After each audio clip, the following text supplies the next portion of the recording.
Hello world! Hello to all the G12 and to all the visionaries out there. So, I just want to inspire you, no, na talagang we need to do this, especially sa month ng October. So, we need to appreciate the man of God. We need to appreciate our mentors, di ba?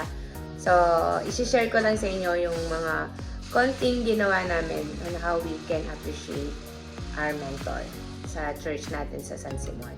So, papakita ko yung konting video at saka yung event na ginawa namin. Yan. So, see ya!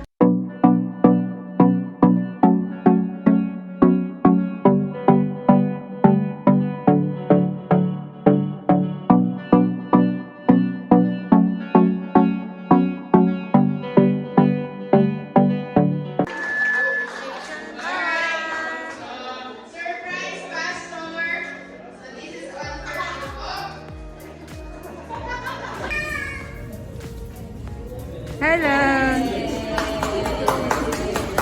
Okay, so again na we Master's Man po. Hello there. Master Marc is simple celebration po. Para po sa inyo.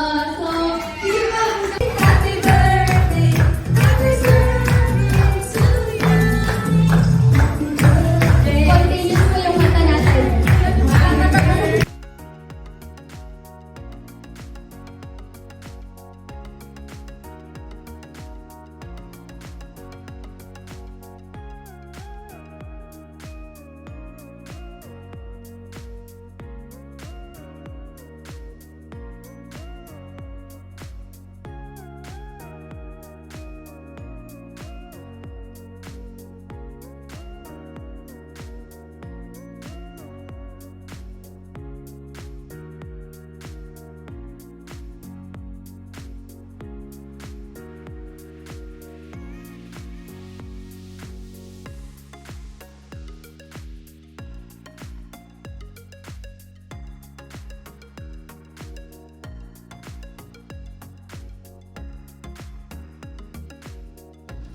Alright, so napanood naman ninyo yung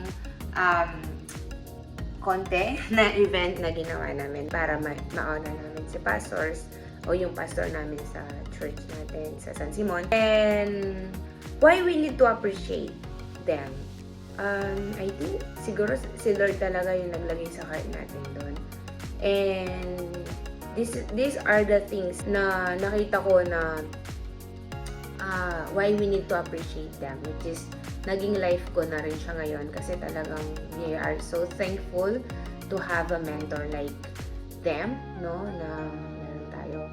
Why we need to appreciate our mentor? 4 things na inilagay ko na natutunan ko is this one. So, number 1, they teach us to love God and to serve God, our purpose. So, imagine that a person, no, na magpapagamit para kay Lord to teach you and to help you to know your purpose. Grabe, di ba? So, when you know your purpose, no, there's a fulfilling life there. So, we are so thankful kasi may mga nag-yes and amen kay Lord na nagtuturo sa atin how to love God and how to serve God and to know our purpose in life. Di ba? So, why not we appreciate them? Di ba? Grabe. That's one of the big reason, no, na dinagay ko dito. Why? Because I know God now and I know my purpose. Kagaya sabi ni Paul, amen. That's the word niya. For me to live is for Christ and to die is gain. So we are so thankful to our mentors who push us, no, to do our purpose in life. So number 2 that I can share to you na nagiging buhay ko na rin ngayon, praise God, glory to God, that they are teaching us the principles of God through the Bible, of course. Love and honor our parents, that's one of the principles. Submit to your husband when you have your husband. Love your wife if you have your wife. Discipline your children, no, if you have your children, and then be a soul and light of this world. So, yun yung mga prinsipyo na ginagawa natin ngayon o nagiging life ko na ngayon, and I always remind myself that this is me.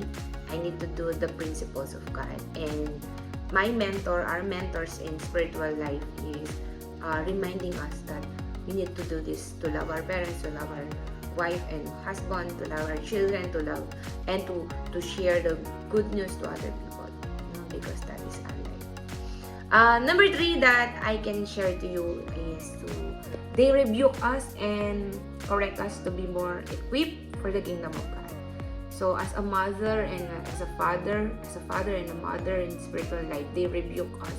They teach us, no? So, my son, talagang kino-correct ko siya and bumili talaga ako ng pamalo para matuto siya and magkaroon ng right character and attitude. Kasi, ang magulang talaga ang makakaalam nun eh.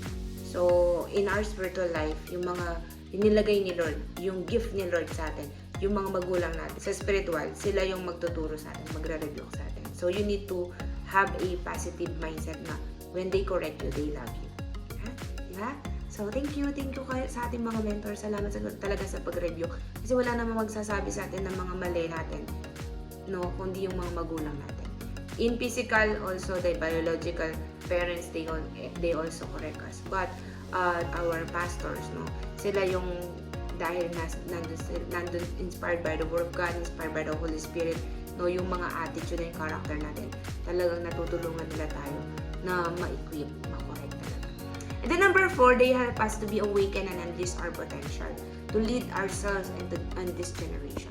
So, in today's life talaga, lalong-lalo na ngayon, nasa G12 vision tayo, it's intentional na discipleship. So, we are so thankful. We have Pastor Oriel, Pastor Alvin, Pastor Marc, sino man yung pastor nyo, We are so thankful. They are so intentional. Dinidisciple nila tayo. Meron pa tayong tinatawag na PIDILD. Kasi nga, intentional teaching talaga. Grabe. And it unleash our potential to lead ourselves. Siyempre, when we know how to lead ourselves, we can lead other people. So, yun yung isa sa mga natutunan ko. 4 things lang yun nilagay ko, pero many more actually. I appreciate my life. I am doing the vision of God. I'm doing my purpose. Because may mga taong nag-train. May mga taong nagtyaga sa akin. Kahit hindi ako katyaga-tyaga noong mga panahon na yun. And I appreciate my relationship. I appreciate my relationship first to God, and then to my family, to my husband, to my parents, to my children, to my disciples, and of course, to my career. Because it unleashed me. Kumbaga, yung mga potential ko lumabas because of these people. Actually, alam nyo, si Pastor Oriel, one time na nag-ano siya sa mentoring, sabi niya, do not be afraid. Alam nyo, nagtatrabaho ako noon. I was burn out ako sa trabaho ko kasi gustong-gusto kong gumawa sa vision, gustong-gusto ko, but the reality is we cannot do naman the vision without having a financial talaga, resources ng ating income. But praise God, naglakas ako ng loob kasi narinig ko yan, do not fear, do businesses. Gawin mo yung gusto mong business, yan. So, doon na ako nag-thrive, Doon na ako nag-strive ng mga dapat kong gawin, and then I found out the online space. That's why I'm enjoying it, because I know the success is here. Success is doing your purpose. Success is knowing what is the value that you can do to other people. Success is serving God, loving people, loving God. That is my value.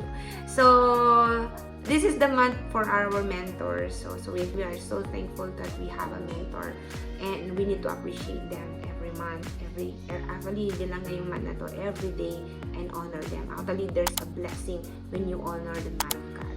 So, I think this is enough for our video today. I hope you are inspired, and please love and serve and honor your mentor in your spiritual life.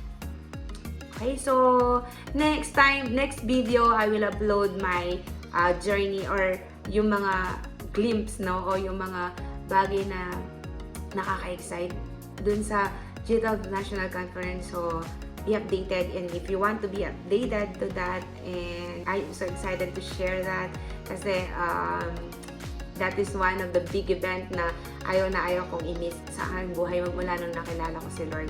So, the G12 conferences. So, if you want to know that, you can subscribe to my YouTube channel, and have an update para dun sa mga susunod pang video.